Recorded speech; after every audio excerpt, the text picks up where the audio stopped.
Okay, it is officially 2 o'clock per my computer and my phone, so why don't we get started? Welcome everyone to today's webinar, Google Analytics Mastery, How to Turn Data into Powerful Insights in 15 Minutes or Less. We're very excited to have you here today. My name is Megan Durrett, and I'm your moderator for today's webinar. I'm the Director of Marketing for Square 2 Marketing. We are a data-driven digital agency, obsessed with driving results for our clients, obsessed with driving revenue. Before we get started with today's presentation, I want to go over a few housekeeping items. Today's webinar will be recorded and the recording will be sent to all attendees following the presentation, along with the presentation slides, along with Gabe's notes, as he mentioned previously. We've reserved approximately 25 minutes at the end of the presentation for Q&A. If you do have a question at any point during the presentation, please use the Q&A panel on your Zoom portal and Gabe will answer all questions at the conclusion of his presentation. If we are flooded with questions and we're unable to get to your presentation live within the hour, we will follow up with an answer by email. And finally, there will be a few elements of audience participation throughout today's webinar in the form of poll questions. Gabe will prompt you verbally. You'll see a poll on screen. When you do see it pop up, just take a couple minutes to answer the questions. The poll results will be live immediately for everyone to see. And now, without further ado, it is my pleasure to introduce today's speaker, Mr. Gabe Wahhab. Gabe, welcome. Thank you. Thanks for the introduction, Megan. Good morning, good afternoon, good evening to all of you. I'm so happy to be here today on this lovely Wednesday and to have the ability to share with you some of the things that I have learned over the years. So I want to start and ask you guys, do any of you know who this is? And I'll give you guys a couple seconds to type it in the comments if you guys have an idea. This person is from a TV show, to give you guys a hint. Yes, I'm seeing some answers. This is the Seer from the show The Vikings on the History Channel. And a seer can see visions of the past, present, and future, and he can also communicate with the Viking gods. And if you watch the show, you'll know that when you go see the seer, he almost always has the information that you're seeking, but it's not always given in the clearest way. And the Vikings are left to their own interpretation. You also know that they have a pretty gross way of paying the seer. You have to lick his hand. I mean, come on, how gross is that? Why can't you just give the guy some gold or something and move on with your day? But his payment is you have to lick his hand. And I cringe every time it happens on the show. But you know what? It's pretty amazing to be able to see into any state of the past, present, or future, right? So in marketing, we also have a seer who can see into the past and the present and can help us forecast the future. And that seer is our good friend, Google Analytics. And over the years, I have consulted this seer many times. And I've learned how to interpret and communicate with the seer so that I can analyze and strategize around my marketing goals. So because the Google Analytics Seer can speak with the marketing god Google database, the Seer has a wealth of knowledge. And to some, this amount of knowledge can be overwhelming. And today I want to share with you my 6 favorite questions for the Google Analytics Seer. And even better is everything I'm going to show you today, with the exception of one report, you'll be able to get set up in 15 minutes or less. So here's the 6 questions we're going to cover today. 1 is my website achieving its business goals. 2, what are the people doing on my site? 3, what pages are most and least engaging? 4, how are people getting to my site? 5, how strong of an investment should I make in mobile? And finally, 6, is my website properly configured with Google Analytics? Now, before I jump in, after this presentation, like Megan mentioned, you're going to be emailed the PowerPoint version of this deck, and it is fully scripted. So everything I'm saying is going to be in the notes. But also on top of that, all of the examples that I'm using today are going to be from the Google Analytics demo account. And this is a fully configured and set up Google Analytics example account, and it's based on a merchandise store. And for each of the 10 reports that we're covering today, I've included a link to each demo report in the notes section of that slide. So you'll be able to click the link and directly experiment with the examples I'm covering today. So you don't have to worry about frantically taking notes. Just sit back, relax, enjoy, and feel free to put some comments in the chat, ask some questions. We'll be taking questions at the end. So let me ask you guys a question, another question. Who thinks that tracking website visitors and page views is incredibly important? And so just open up the poll here and starting to get a lot of results in very quickly. It's good. Just leave this open for just a couple seconds here.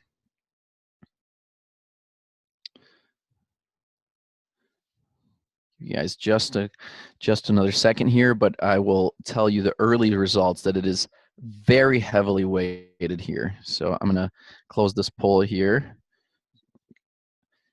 So 97% of you thought that, yes, this is incredibly important. Well, for those of you that thought it was incredibly important, I'm sorry to break your heart, but looking at the amount of traffic come to your site isn't actually all that important. But what's troubling is that that's what a majority of marketers are using Google Analytics for. Marketers have this wealth of data with Google Analytics, and what you're using it as is a hit counter, a 1990s hit counter. Do you guys remember these things? I'm so happy they're not around anymore, and I can proudly say that I have never put one of these on a website that I have created. But I unfortunately do have to admit that I did have one on my MySpace page. I did have one there. Now, page views and visitors may not be incredibly important, but you know what is? Achieving your business goals. So why don't we ask our good friend, the Seer, about that? So Google Analytics Seer, tell me, what visions do the gods show you? Is my business achieving its business goals? So now there's 3 areas in a Google Analytics account that are really important to set up. And without those 3 items, your account will be much less actionable and insightful. And so those 3 areas are goals, events, and segments. And I'm going to cover all 3 of those today, and we're going to start with goals, which is the most important of the 3. So for Google Analytics to give us the best insights possible, we have to tell Google Analytics, what are the key goals for my website that contribute to my business's goals? So for some, that might be a free consultation form. For some, it might be like a free trial sign up. For some, it might be purchasing a subscription or product. But then you also have micro goals that are used as indicators of success, like a blog subscription sign up, viewing a specific page or a series of pages, an amount time spent on site, downloading a catalog or ebook potentially. These are usually steps that indicate the user's headed towards achieving your site's main goals. But the main point is that we have to let Google Analytics know what these goals are. So goals in Google Analytics represent a completed activity on your website, which they call a conversion. So goals also let you specify a monetary value for each conversion completed. And without these goals, it's almost impossible to measure the effectiveness of your website's business performance in Google Analytics. And you'll begin to see that why this is so critically important as we start to run through some of these reports later on in this presentation. Now, on all my slides, you're going to notice I've numbered the steps that you're going to need to take to get to the area that we're discussing. So in this area where we created our goals, we'd go to admin, and then under view section, that's where you get to goals. And to get started and not be overwhelmed, I would recommend just setting up your one most desirable action with an associated value. Whether it's a free consultation, your account sign up, your free trial, whatever that is, just sign up that one goal and start with that. So setting up a goal looks like this. Step 1, you can choose for some pre-made goals that Google already has set up, or you can create your own custom goals. And I'm going to choose a custom goal here. Now in step 2, there are 5 different types of goals you can choose from, either a destination, a duration, a pages per session goal, an event goal, and finally smart goals, which are tied to Google AdWords. And then finally, step 3, you can configure the details of that goal and set a monetary value if you choose to have one. So now I often get asked, how do I determine the value of what a free consultation request is? And you can look at this in 2 different ways. One is you can talk to your sales team and determine what the close rate is and the average sale is from a free consultation. So for example, if I close, if for every 10 consultations, we close 5, and our average sale price is $1,000. So I take those 5 closes times $1,000, and I get $5,000. And I'm going to divide that then by the 10 requests that I got, and I'm at $500 per free consultation request. The second way you can look at it is you can look at Google's value system more like a lead scoring system, where instead of looking at everything in a monetary value, you instead assign value relative to the other activities you're scoring. And so you're looking at value more like points. So maybe a free consultation is maybe worth more than reading a blog or so on. So the first option is always my preferred option because it shows you direct business value, but the second option is also a very good option. So now let's go to the front end of Google Analytics. Google Analytics has 4 main sections on the left-hand side to organize all the reports. Audience, which tells you about who's visiting your site. Acquisition, which tells you about how they're getting to your site. Behavior, which tells you about what they're doing on your site. And finally, conversions, which tells you about how people are converting on your site. And when my goals are set up, I can then pop into my goals overview report, and I can look at each goal and how it's performing. I can see metrics like goals completed, conversion rate, the abandonment rate, which sources provide my best conversion rates, and which pages provide my best conversion rates. One more item you're going to notice in the top right is the date range. That's something you'll see on all reports. And for most sites, I like to look at the last 30 days as a starting point. The goals overview report is just as the name says. It's just a nice way to get an overview on your goal metrics. So if you have a multi-step goal, the funnel visualization report does a great job of showing you entrance points and abandonment points at each step. And this allows you to see which steps in your funnel contain issues. So if I scroll down a little in that report, I can see each step of my goal, where they entered my funnel from, how many people are making it to the next step in my funnel, and how many people are dropping off at each step. So by reviewing where they're entering from, I can see what pages are doing the best job of getting people into my funnel. By knowing where they exited to, I may be able to tell what additional information they might need, because maybe they're going somewhere else to get that information, or I can maybe see why are they abandoning, right? So is there an issue on that page? Do I need to look into that a little bit further? Now, if you don't have a multi-step funnel, you don't need a multi-step funnel in order to take advantage of this report. You can see in the example here, this is just a 2-step funnel on a contact form, and it's just the contact form and the confirmation page. Now, it allows me to easily see where people came to the page from and are assisting me to get people to the contact page, and also where they're leaving, where are they going to, why are they leaving, right? So I need to go look into that. Now, you may be asking yourself, why would you want to track something like landing page conversion rate when HubSpot or other marketing automation systems already do this? Marketing automation systems like HubSpot, they do a really great job of simplifying data and making it easy to understand. But there's a cost to this, in that it means if you spot a problem and you want to take a deeper dive into it, there really is very little data available in those systems to do that. And so that's where Google Analytics takes a step in and picks up the slack for those systems. It really allows you to dig in and see deeply into the different areas where those issues may be causing. And as we run through this presentation, you'll see some more of those insights as we go in here. So now let's ask the Seer another one of my favorite questions. Google Analytics Seer, tell me, what visions do the gods show you? What are people doing on my website? So events are the second most important item you need to set up in order to get the most value out of Google Analytics. Events allow you to track action-oriented interactions that people have with your website and can also associate value to them as well. So for instance, how many people are downloading a non-gated product catalog, right? How many people are downloading a PDF, for instance? How many people are viewing a video? How many people are sharing a blog post? How far down are people reading a blog post? Or how many people are clicking on a specific call to action? Events work like counters. Simply just register how many times an event has happened. And they also, like we mentioned, allow you to associate that value again. So you can see in this report, which is my top events report here, I want to click on the quick click link here.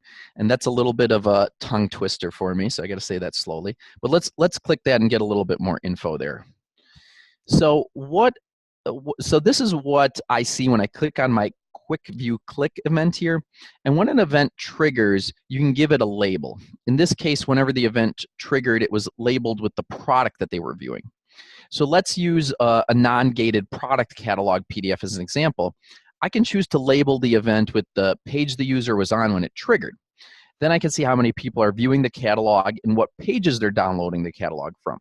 Now, right now for most people, you have no insight. If you just have a PDF and you're not, gating it, you really have no insight as to how many people are downloading that PDF, where they're coming from, and so on.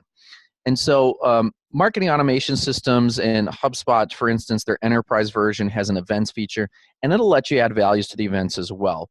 But the downfall, again, that you run into is, again, when you need to dig in and dive deep, when you have those issues and you really need to discover where they're coming from, those systems, again, they just don't have the data that you really need. So there's a couple ways that you can set up events. The first is using Google Tag Manager, which is a tool that you can use to manage all your site's tracking codes and events. And this makes your site load a lot faster because instead of loading several tracking codes, which can slow down your site, it just loads the one.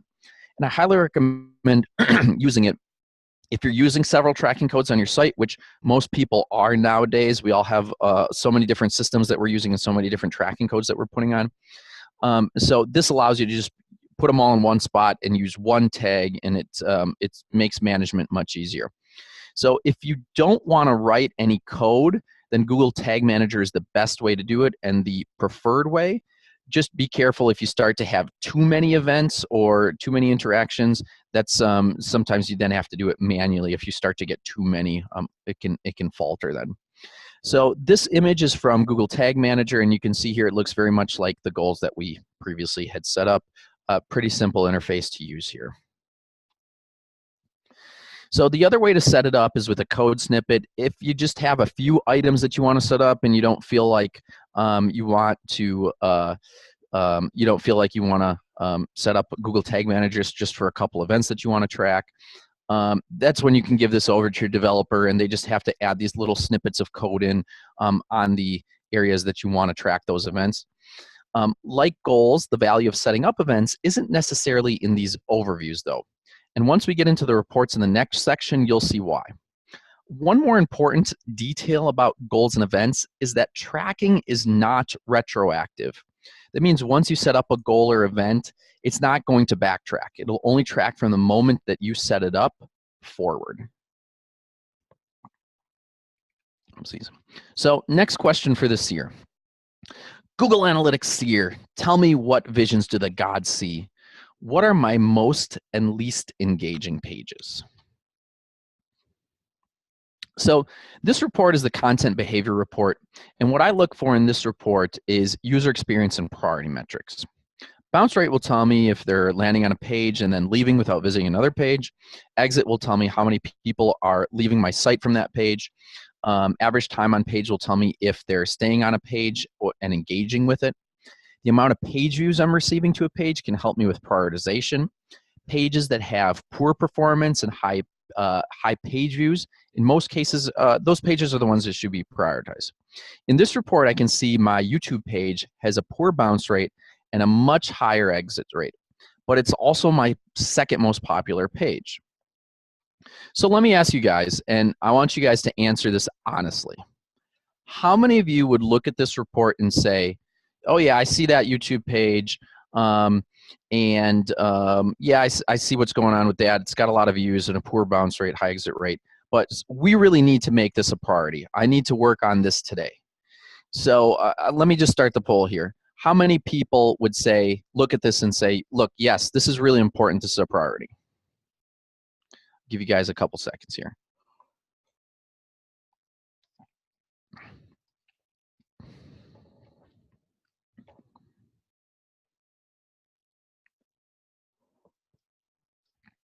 Running neck and neck here, actually. It's very, very divided results. All right, I'm going to shut the poll down. So very even here, just about 50-50 is where we're ending. So I want you guys to notice that I blocked something out here. on the right side. And the reason I did this is because most Google Analytics accounts don't have goals or events with values set up. And what you see in that column is just zeros when you don't have that set up. So now let me remove that box. Now we see a page value column. So if this page was part of the path someone took in completing a goal or transaction, it gets assigned page value. Now I can see how incredibly poorly this YouTube page is performing, right? This page is my second most visited page, and its page value is 5.5 times lower than the next lowest page, and 46 times lower than my next page, for instance. So now, how many of you make this a page a priority, right? It really becomes a priority now because I can see how much it's affecting my bottom line here. And when we add goals and events with value, it brings a whole new dimension to Google Analytics. Boom, right? Now, let me tell you guys, when I first learned about this, however many years ago, my mind was like blown. I was like, holy shit, I see Google Analytics in an entirely different light now. And I was totally psyched. So just a couple more quick things on this report. There's a search labeled number 4 on here.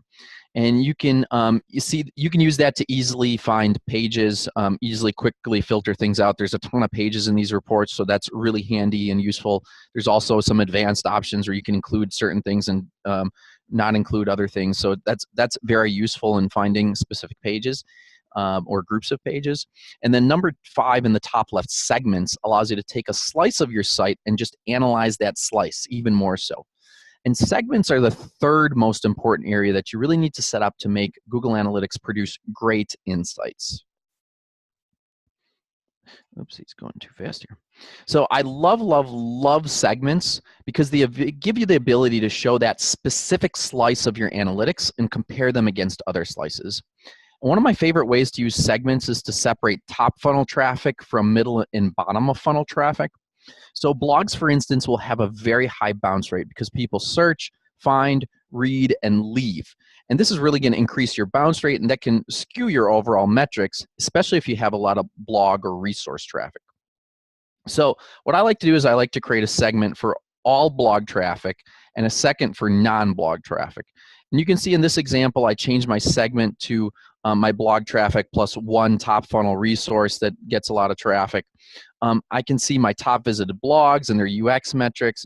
And conversely, if I apply the non-blog traffic segment I created, I can see which pages are most important in contributing to a goal, like submitting a free consultation. So you can also see inlaid how simple it is to set up a segment. It's just a few URLs here, and I was done. That was it, right? So it's really easy to set up. You can create segments in the admin area of Google Analytics, and you have all kinds of flexibility to choose how you want to slice and dice your segments. I can use demographics like age, sex, location. I can use technology like browsers and devices. I can use behavior like the amount of pages in a session or the length of a session. I can use a date range of when their first session was. This is really helpful, by the way, if I want to look at the effectiveness of a change that maybe I just made on a site. I can use traffic sources. I can use conditions or sequences of pages people may visit. And I can use all these individually or in combination with each other. Google Analytics by default comes with some segments built in, like mobile traffic, desktop traffic. They have segments for each channel and non-bounce sessions, so they give you a good start. Another really great feature about segments is that they are retroactive. So that means I will see all previous data for the segments as soon as I apply it. And a lot of times there are ways that, for instance, you want to filter things out, and that retroactive is really, really important sometimes. So especially, we're going to talk about this later, when you start to see some bad data in Google Analytics and you need to get rid of it, segments are a really good way to get rid of bad data once you start to identify that. Next report I want to show you guys is the page timings report. Now, when you think about engagement and data you want to see from Google Analytics, page timings typically isn't one of them.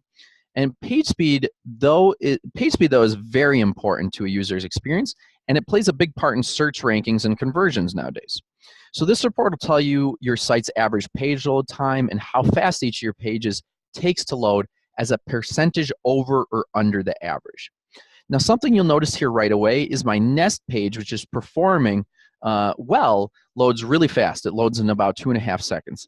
But my YouTube page, which is performing quite poorly, is taking about 10 seconds to load. 10 seconds to load is an eternity on the web. That is an eternity. Let me demonstrate for you guys.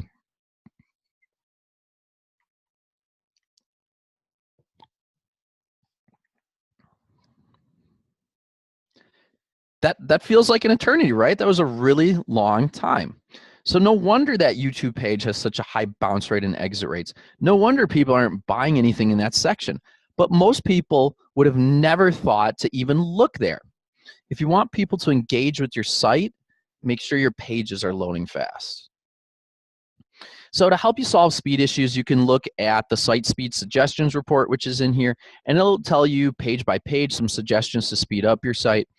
Now, these are likely going to be items that you're going to send your developer and have your developer work on, but don't get too stuck on this list. Some of the items suggested on that list might take you a lot of work and only give you nominal speed increases, and some slowdowns Google may not be able to identify because they may be more specifically related to your site and the way it's set up. So don't necessarily take this as a definitive list, these suggestions, but there are some suggestions that can be helpful here and point you in the right direction. A prime example of that, as you can see, is the YouTube and Nest page. Actually, both have the same page speed scores here, but one loads 75% slower than the other one. So typically, whenever we're shooting for page speeds, I'm always shooting for anywhere from 2 to 3 seconds. That's my goal for any page. 2 seconds can be really hard to hit. 1 second's even harder to hit. But it's really going to depend on your tech stack, your CMS, and so on. If I can get to 2 to 3 seconds, I'm generally happy there. That's my goal that I'm shooting for. So next question for the Seer. Google Analytics Seer, tell me what the gods see. How are people getting to my website? So this report is the acquisitions by channels report. This is a simple report that shows us what channels people are using to get to our website and how each of those channels perform. Now again, I blocked out our monetary data here. And I look at this report and I see organic and direct traffic are performing pretty much as I would expect them to and have normal overall metrics. And I would look at those and I'd say, look, I'm pretty happy with that. And we look at referral traffic and the behavior stats are like excellent. They're awesome, right? So normally organic traffic is the holy grail, and it's usually a website's best performing traffic, right? So now what I'm going to do is I'm going to remove that box again, and I can see that organic traffic of the 3 channels highlighted actually performs the worst. And despite having 300% less traffic, that referral traffic is producing 9 times more revenue than direct traffic is. Again, I want to show you guys how important it is to have these goals and events with values set up on your site. So now I need to know, where is this referral traffic coming from? Because it's performing awesome, right? So in the referrals report, I can see what sites sent traffic to my site, the behavior data, and again, what percentage of the monetary value each of those sites is worth to me. Now I can see in these 2 sites that the mall and the gdeals.googleplex.com, they're producing a ton of revenue for me.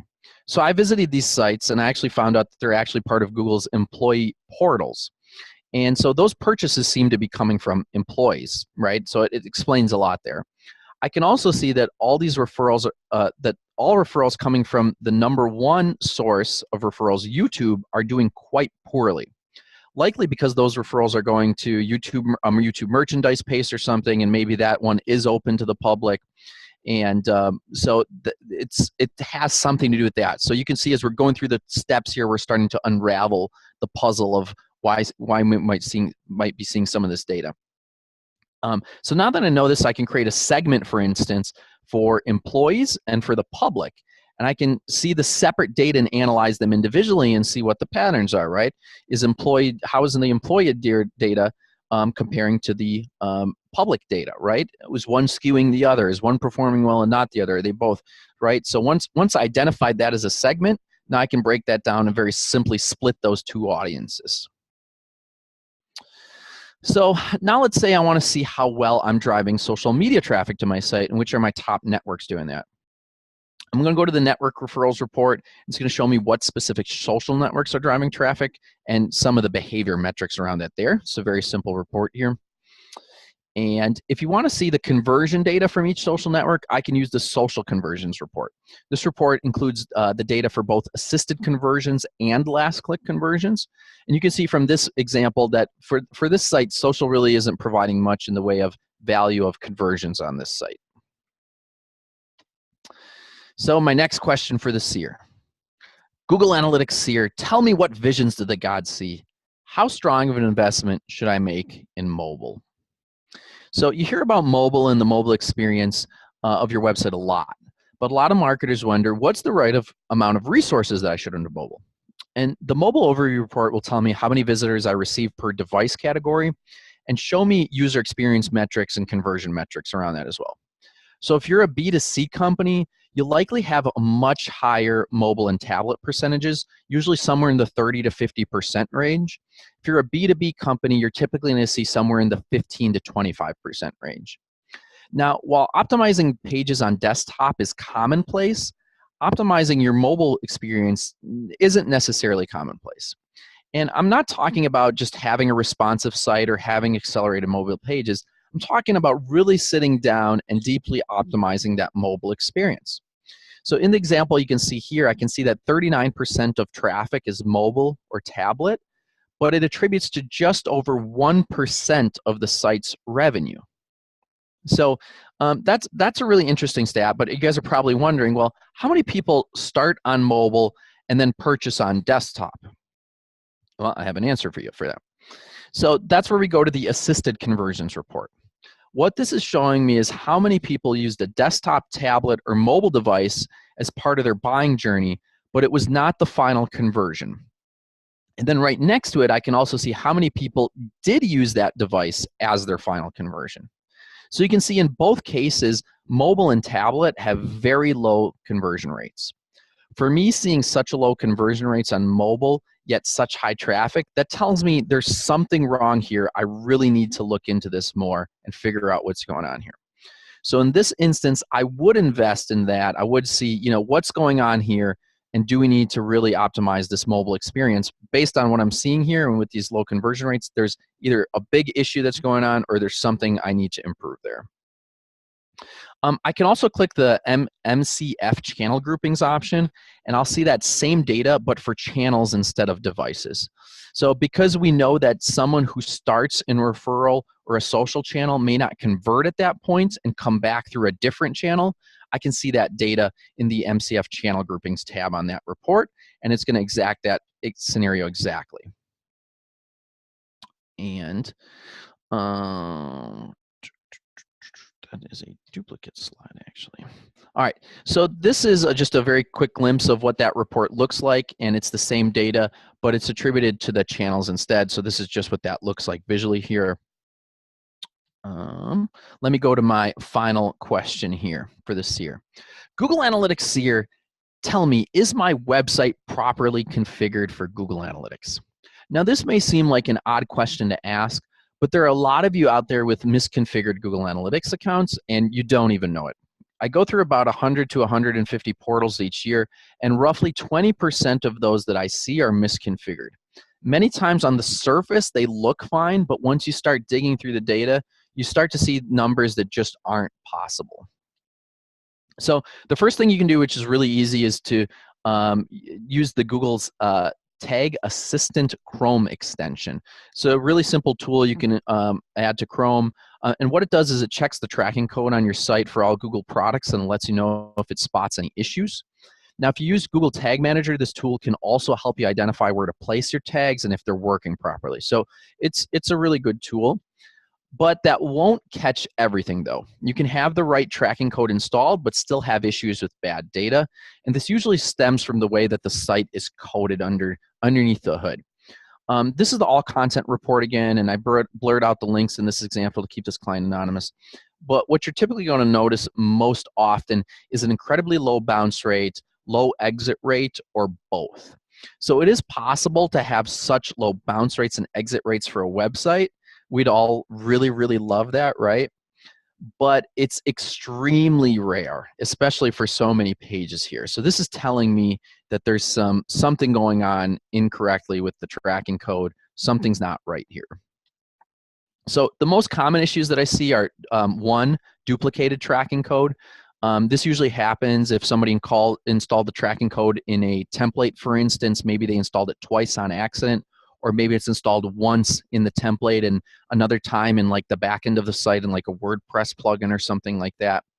The second is that the tracking code is not installed on all pages, or maybe it's in some of the templates on your site, but not some of the other templates. And the third most common one I see is embedding or iframing a page on your site to another page on your site.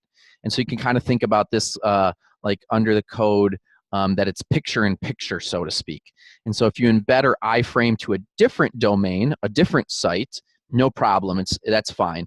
But it's when you do it on a picture-in-picture on your own site and with that iframe, that's when it's double triggering right away, and so it's thinking that there's engagement there, and it's not.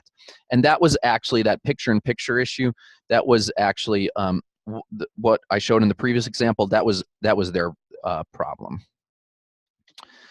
So we've looked at a number of my favorite reports, but most of you are still wondering, where do I start? And this is really common. You have a ton of data and you don't know where to start. Always start with the goals that are most important to the business and where you can make the most impact with the least amount of resources.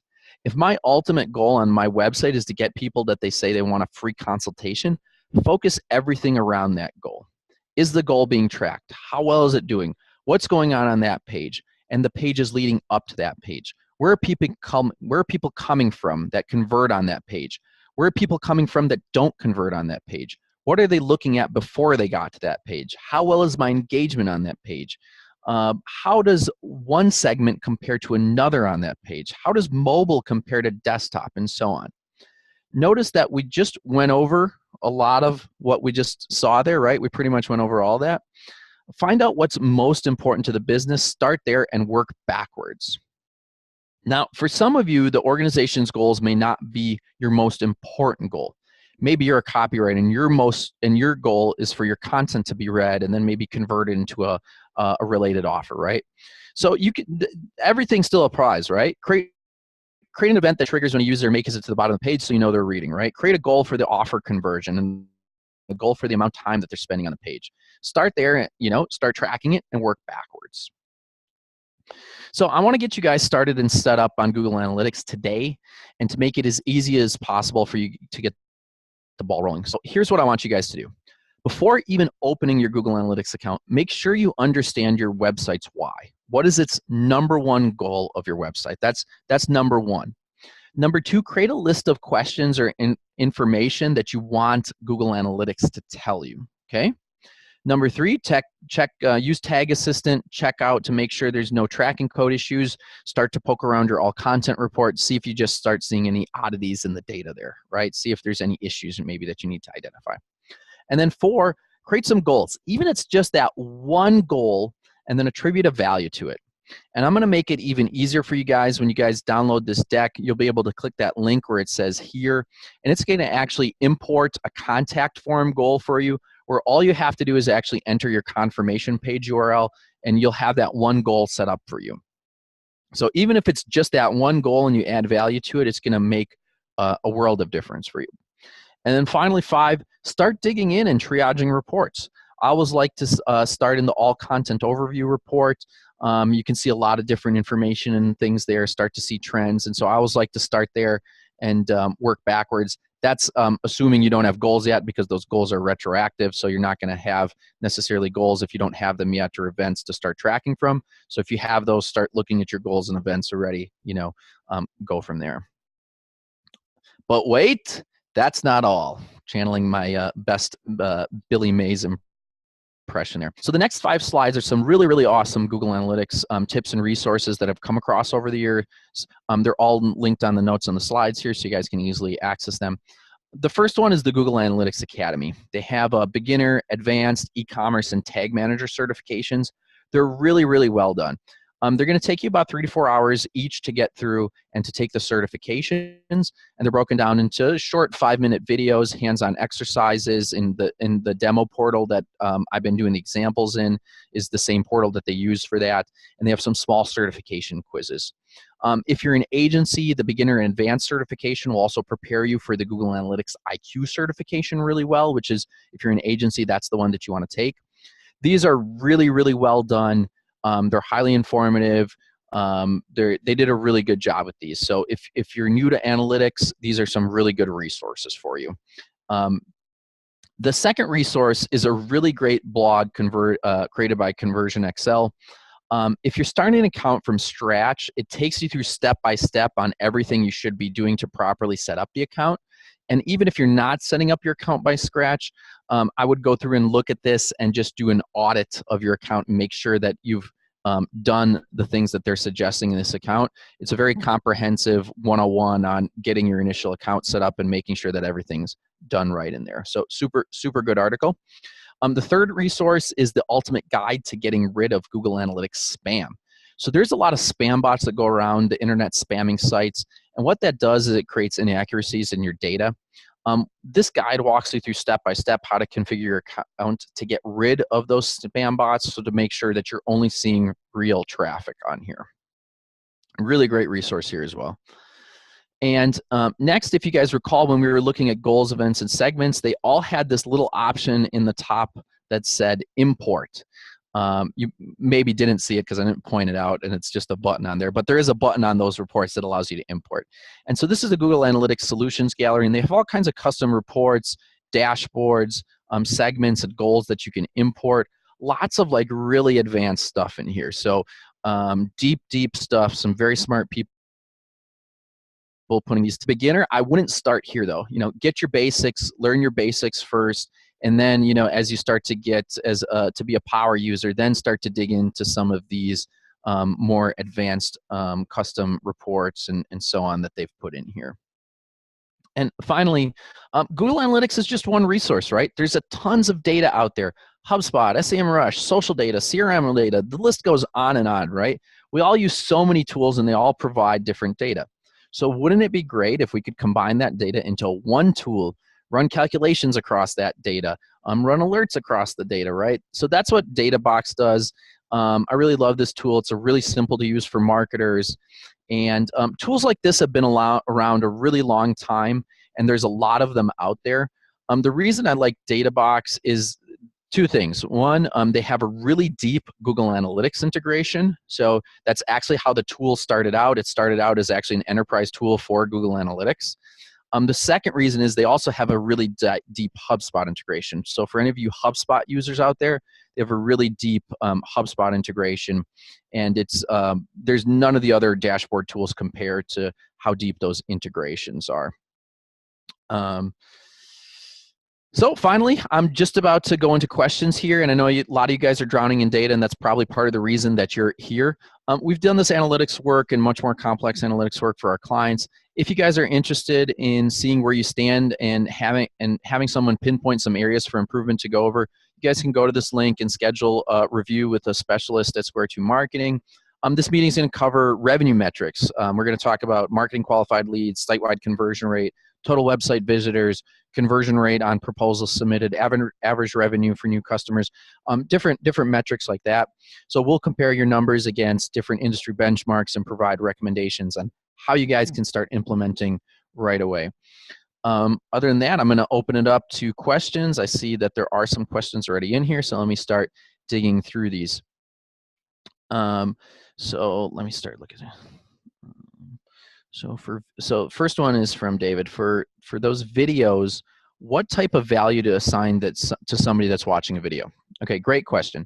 So what you have to look at is first you have to look at what type of video is this, right? And where does it fit in, right? Is this a top funnel video?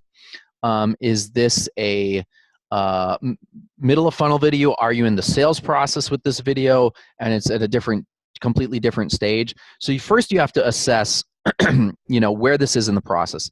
After you've taken this into the process, consider where this is in the process, then you have to think about how does this video affect the process and how does it get them closer to that end goal, right? Is this video going to help get them to the eventual goal? Then once you've determined that question, then you need to determine the value of that in comparison to other events that are happening on your site, and the value of that in comparison to how much your main goal is, right? So you have to kind of do a little bit of math and do some kind of comparisons and saying, you know, I know that if somebody watches this video, that they will, that, you know, 5 out of 10 people who watch this video are going to eventually go to a consultation. And if they get to a consultation, then, you know, how much of that is attributed to that consultation? How much is that worth? So, you know, your value is going to be subjective to your process and how it converts, and you kind of have to do some math there. So I hope that answers your question. Next one, bounce rate. This does not take into consideration someone who found what they were looking for, therefore left the site. Do we look at goals events to further diagnose the performance of a page? So it depends, right? You're right. Bounce rate, somebody might have just come to a page, found they were looking for, and left, right? That's blogs are a prime example of this, right? It's very typical to see like 85, 90% bounce rates on blogs because that's what people do there. So when you're looking at that page, you have to determine, is that page one of those cases, right? And do I care if they find that information or left? Like, what is the purpose of that page? Is the purpose of that page just to give them more information, and maybe it's a top of funnel page and I have an offer at the bottom of the page, right? And so with the offer at the bottom of the page, maybe I'm going to get like a 3% conversion rate, and I'm just driving traffic to that page, and if I can get that 3% conversion rate on the page, that's great, right? Maybe I'm still getting a 90% bounce rate, but if I'm getting that 3% goal on my page, it's not a problem then. But let's say it's a services page or something like that, where, you know, people are finding the service that we want, but we have a high bounce rate on the page, and we want them to go deeper in the site. Well, then, yeah, that's a problem, and I want to diagnose that and look into that. So, do you look at goals and events to diagnose that? I don't think you would necessarily set up goals and events. Now, if where you would set up events on that page is maybe there are specific things happening on that page, and you want to be able to say, like, are they getting far enough down on the page to see this part of the page? Are they clicking on something on the page? You know, that can help you further assess that on the page for that bounce rate. I don't know necessarily if goals would be the best way to diagnose that, but before setting up an event, I would actually look at some of the other data that's coming in, like where are they coming from, and you know, I'm sorry, not where are they coming from, but, you know, what channel are they coming from, and seeing if that is a contributing factor. If one channel is doing something else, maybe trying to determine what keywords they're using from that, and then yes, you can set up events on that. Next question here. How do you add value to an event, or how is it calculated? Also, wouldn't it be logical if the YouTube page has a very high bounce and exit rate? It does not contribute too much. This isn't value inferred. Yeah. So, so the question was, how do you add value to an event, or how is it calculated? So I kind of went over this a little bit already. It's really up to you in kind of determining how much is that worth in the process. And so I think this was kind of already answered. To a degree, you're right. There is some inferred data there that if we have a high bounce rate and a high exit rate, that it is going to affect the overall value. And so you are right to a degree there. Next question: how far back does Google Analytics track my data? Forever. So as long as you have the tag on your site, as long as you have it on your site, it's going to track the data forever, and it's going to keep that data forever. So if you've had Google Analytics running since 2010, you're going to have analytics running from 2010. So whenever you set it up, that's when it tracks for. We have, what is an assisted conversion here? An assisted conversion is when that page contributed to a conversion. So if you have a goal set up and at somewhere along the way that page was visited en route to the other page, then that is considered a consistent conversion. It was part of the conversion that went into that. Let's see here. What's the difference between bounce and exit rate? Okay, so a bounce is when somebody visited one page on your site and left only visiting that one page on your site without taking any additional actions on your site. Exit is if somebody comes to your site and they visit a few pages, but they left from that specific page. That's the page they exited from. That's the exit rate. So you're saying 50% of the people who were browsing your site and landed on this specific page exited from this page. So that means people are leaving your site from that specific page, but not that it was the first page that they visited. How do I have pop-up questions on a page? So Google Analytics isn't going to help you with that. HubSpot is a tool for that. I'm sorry, not HubSpot. Hotjar has a tool for that. Qualaroo is a tool that is just for that, to have questions pop up. These are engagement tools where you can get additional questions and information. So Google Analytics isn't going to give you that, but there are third-party tools. Like I said, Hotjar, Lucky Orange, Qualaroo are all tools that'll help you with that. How would you set up an event for an inline thank you message on a form? That would be something you would talk to your developer about.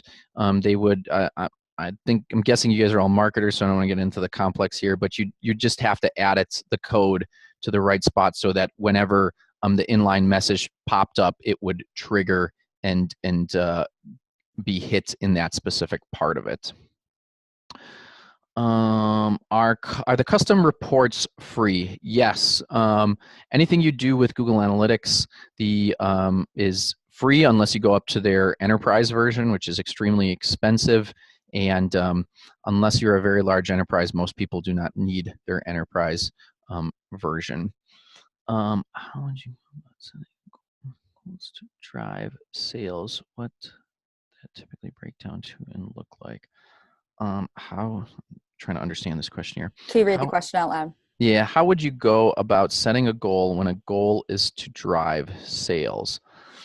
All right, I think I understand the question. So you are really looking at the end revenue goal. So if your goal is to actually sell something on your site, e-commerce wise, then Google Analytics is great for that because it's 100% going to be able to track all of that right in here.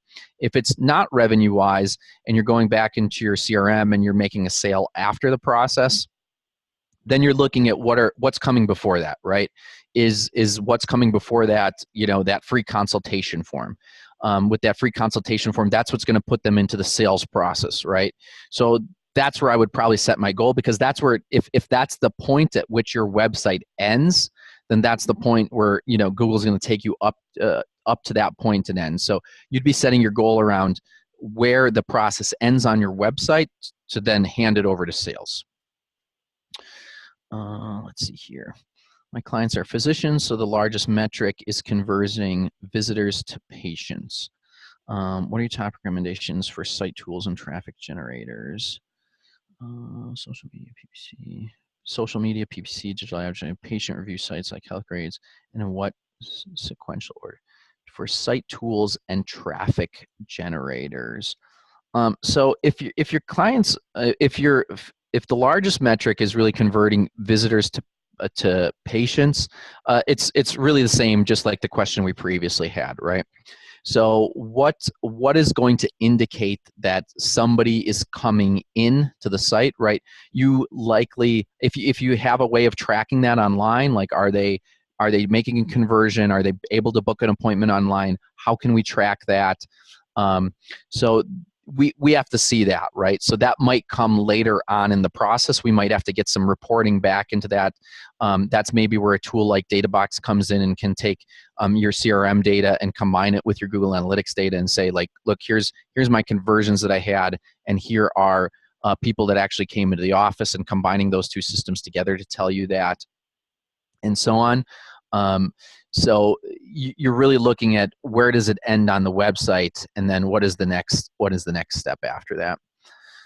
How does one address that traffic is up considerably but conversions remain static? Okay, so a little bit more information on this. You could look at this. So if you're looking at site-wide, if you're looking at site-wide, look, my site-wide conversion rate has stayed pretty static, but my traffic is up. Well, where is the traffic going to, right? Is it going to a different part of your site? Like, is it a blog that just hit and did really well? Or is it some other part of the site that doesn't involve conversion at all? There's not really a relation to those two.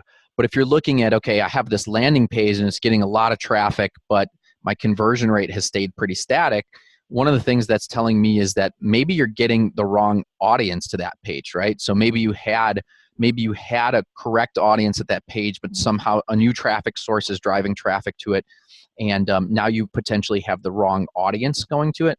So you have to do a little bit of detective work there, and that's where you're going to break things down into segments and start looking at the different channels that are driving traffic there.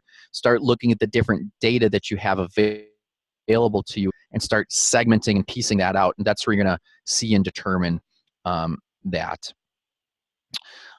Next question on here is SEO versus PPC. What to focus on first? I mean, it depends, right? Depends on your situation. How mature is your marketing program? How much traffic is organic driving? How much traffic is PPC driving? I would say you really need a mix. I think all good programs are going to have a mix of those two, and not necessarily just focus on one or the other. But there's a big depends there. It's going to depend on your situation, the maturity of one program versus the other program, which one converts better and provides better metrics for you. Like if you're seeing that PPC performs horribly and SEO is performing great, or vice versa, you may skew more one way or the other, or so on. Let's see. This is an add-on. Do you have any plugin recommendations for WordPress sites? Can we get all the reports you recommend using these plugins, or need to hire someone to code? So all the reports that I showed today are out-of-the-box reports. There's nothing custom that needs to be done out of any of the reports that I did today, with the exception of one report. I didn't mention there was one report that was not out of the box. That was the geez, I can't think of the MCF report. So there, for us to be able to see the devices, there is an extra step that needs to be taken there, so we can kind of bridge that gap. And I'm trying to remember the exact specifics of it, but there is an extra step coding wise that needs to be done there for that. So but with everything else, though, everything else that we showed is out-of-the-box reporting.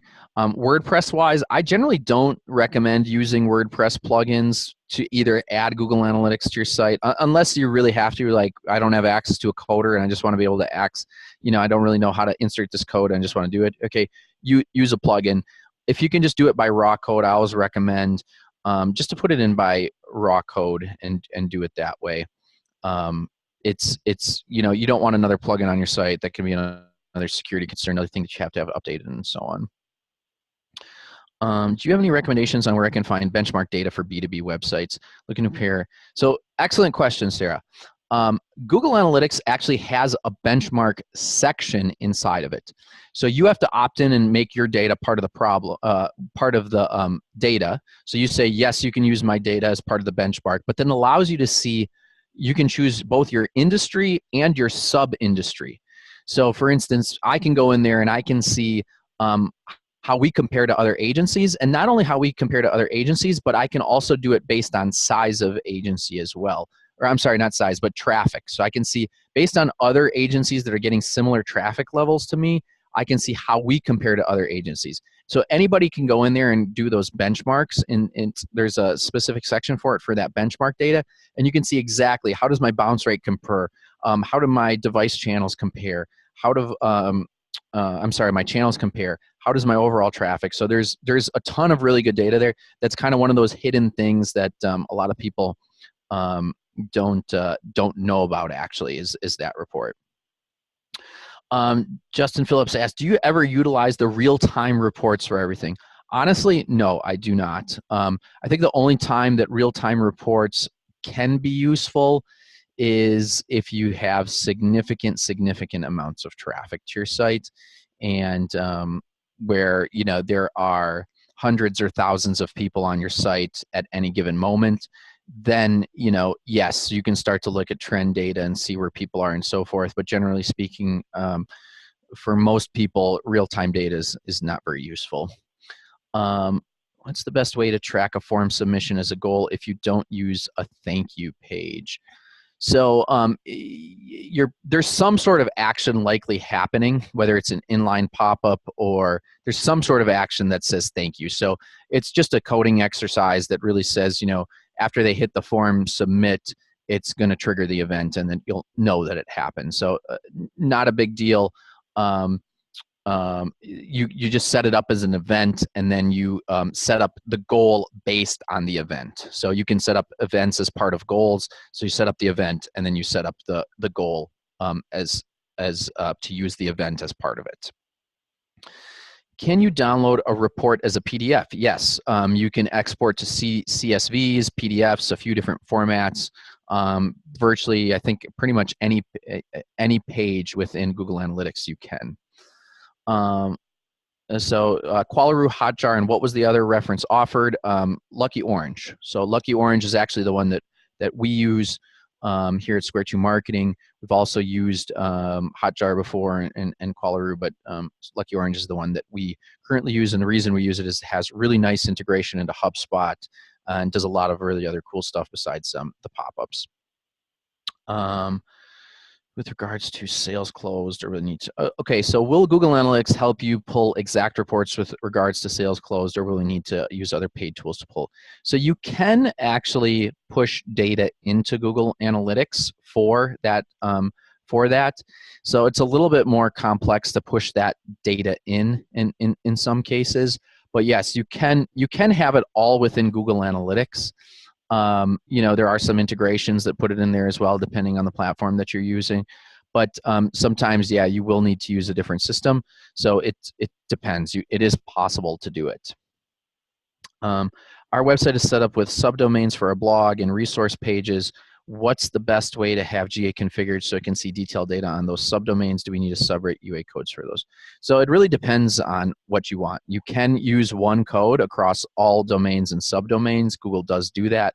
Even if you want to use it across different domains, you can do cross-domain tracking if you actually wish to. It doesn't even have to be a subdomain necessarily. I typically like to see it all in one place. So I typically like to use my one code across my subdomains and domains. If it's just my blog and resources page, I like to put it all in one spot. There is a little bit of configuration that you need to do, just generally speaking. Otherwise, sometimes your URLs don't properly show up when you're in your reports. So you'll see the URLs all coming from one domain, but you may not necessarily 100% know which domain they're coming from. So there are some settings you can do in the general settings area to handle that. Does GA track keywords and tell us what keywords are used most to find our site? No, geez, this has changed recently. So no, I can't remember. There may be a section now where they're giving you some data. I can't recall. I can't recall off the top of my head, but they used to have this way back in the day, and they removed it. But I think they're giving you some data in there for on-site search. I know they're giving you some data for on-site search. Really, I think what you want to look at is probably Google Search Console for that data. And I know we're over time here, so I'm going to do one final question here.